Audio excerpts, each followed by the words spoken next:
पहलगाम आतंकी हमले के 30 दिन बाद प्रधानमंत्री नरेंद्र मोदी की बीकानेर में मौजूदगी। अब से थोड़ी देर बाद वो नाल एयरबेस पहुंचेंगे, जवानों की हौसला अफजाई करेंगे। उससे पहले राजस्थान के बीकानेर में प्रधानमंत्री नरेंद्र मोदी कई परियोजनाओं की सौगात देते हुए नजर आ रहे हैं। 26,000 करोड़ से ज्यादा की सौगात बीकानेर को मिल रही है, तो बीकानेर के लिए भी निश्चित तौर पर एक बड़ा दिन है। 103 पुनर्विकसित रेलवे स्टेशनों की सौगात भी पीएम मोदी की तरफ से दी गई है, उसका उद्घाटन करके। बीकानेर की परंपरागत शिल्प उसका, जिसे उष्ट चर्म पर स्वर्ण मीनाकारी का ये बेहतरीन नायाब दुर्लभ नमूना माननीय को ससम्मान सप्रेम भेंट किया गया। हम हृदय से आपका इस ऐतिहासिक अवसर पर देशनों की धरती पर अभिनंदन करते हैं। और अब आग्रह कर रहे हैं श्रीमती सुभद्रा जी से, स्वयं सहायता समूह की आप सदस्य हैं, लकड़ी के दरवाजे की चौखट और लड्डू गोपाल जी भेंट कर रही है।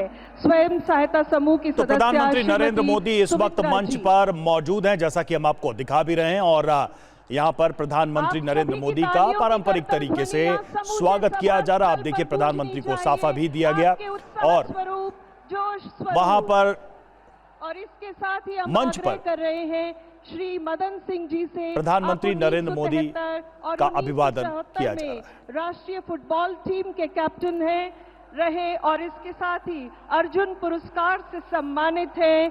आप पुष्प भावित स्वागत कर रहे हैं। प्रकृति की सुंदरतम कृति पुष्पों से माननीय का स्वागत। और इसी कड़ी में अगला आग्रह है भारतीय सेना से सेवानिवृत्त कर्नल हेम सिंह जी से, सेना मेडल आप प्राप्त पैरा कमांडो रहे और आपसे भी आग्रह है आप माननीय का प्रकृति की सुंदरतम कृति पुष्पों से अभिनंदन और अभिवादन। तो प्रधानमंत्री नरेंद्र मोदी का किया जा रहा है स्वागत। बीकानेर के लिए भी आज अहम दिन है, क्योंकि 103 अमृत स्टेशनों की सौगात बीकानेर को मिली है। बीकानेर में 26,000 करोड़ रुपए की विकास परियोजनाओं का शिलान्यास और उद्घाटन किया है प्रधानमंत्री मोदी ने। साथ ही साथ देशनोक रेलवे स्टेशन, जिसे रीडेवलप किया गया है, उसका भी उद्घाटन प्रधानमंत्री नरेंद्र मोदी के हाथों हुआ है।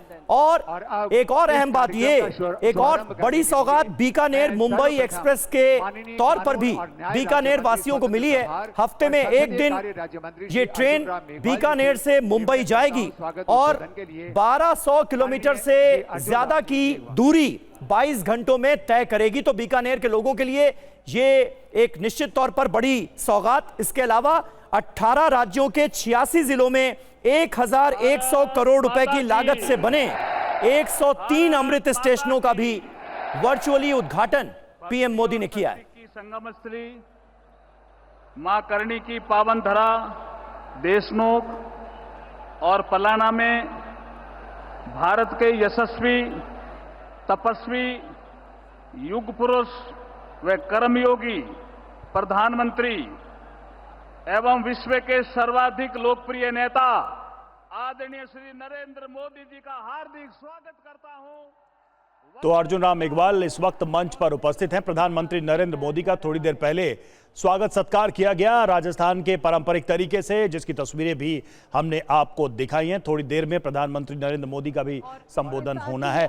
आपको बता दें कि 26,000 करोड़ की परियोजनाओं की सौगात प्रधानमंत्री नरेंद्र मोदी दे रहे हैं और यहाँ पर 103 अमृत रेलवे स्टेशंस भी समर्पित किए जा रहे हैं।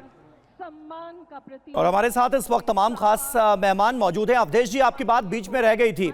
इस वक्त प्रधानमंत्री नरेंद्र मोदी का ये दौरा कई मायने में खास नजर आ रहा है। राजस्थान को, बीकानेर को खास करके कई बड़ी सौगातें मिली हैं और इसके बाद थोड़ी देर में ही वो तस्वीरें हमारे सामने होंगी जब नाल एयरबेस पहुंचेंगे प्रधानमंत्री नरेंद्र मोदी जवानों की, वायुवीरों की हौसला अफजाई के लिए।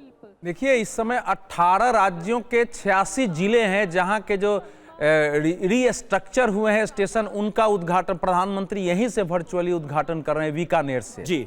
और उसके साथ साथ जो रोड प्रोजेक्ट है अलग अलग, उसका भी है जो 2600 करोड़ बता रहे हैं, उसमें 1100 करोड़ रेलवे का है, 1500 करोड़ और है। तो जो हम लोग बता रहे थे कि एक इंटीग्रल, एक यात्रा का जो है एक इंटीग्रल महत्व है, इसका स्ट्रेटेजिक भी है, इसका कमर्शियल भी है, इसका इस समय के युद्ध की दृष्टि से, आतंक विरोधी युद्ध की दृष्टि से है। जैसा मनीष जी ने यहाँ 1965 और 1971 के हिस्ट्री बताई, उस दृष्टि से है, करनी माता के महत्व की दृष्टि से। तो यह व्यापक है कि भारत को जो पाकिस्तान की चुनौती है वो इतनी बड़ी नहीं है कि हम उनसे युद्ध करते हुए भी और काम ना कर सके। हमारा नॉर्मल जीवन वैसे ही चल रहा है, विकास के काम भी चल रहे हैं, सांस्कृतिक गतिविधि भी चल रही है। तो दुनिया को भारत ने दिखाया है, जो मैं आपसे ब्रेक में भी बात कर रहा था कि 11 सितंबर 2001 के बाद अमेरिका के नेतृत्व में नाटो की सेनाओं ने जो वार अगेंस्ट टेरर इंटरनेशनल लेवल पर शुरू किया वो बुरी तरह फेल कर गया है। जिस आतंकवादी को अमेरिका ने दुनिया में $20 लाख का इनाम रखा, उससे राष्ट्रपति हाथ मिलाते हैं, एक राष्ट्रपति ने उसको वहां तख्ता पलटवा के बना दिया। तालिबान लौट चुका है। भारत ने नए सिरे से दुनिया को एक प्रतिमान दिखाया है कि आतंकवाद से युद्ध कैसे बिल्कुल किया सही जा बात है। सकता वॉर अगेंस्ट टेररिज्म को एक तरह से भारत ने रीडिफाइन किया। ये बहुत इंपॉर्टेंट बात आपने कही। में भारत आने वाले समय में बहुत इंपॉर्टेंट बात है ये।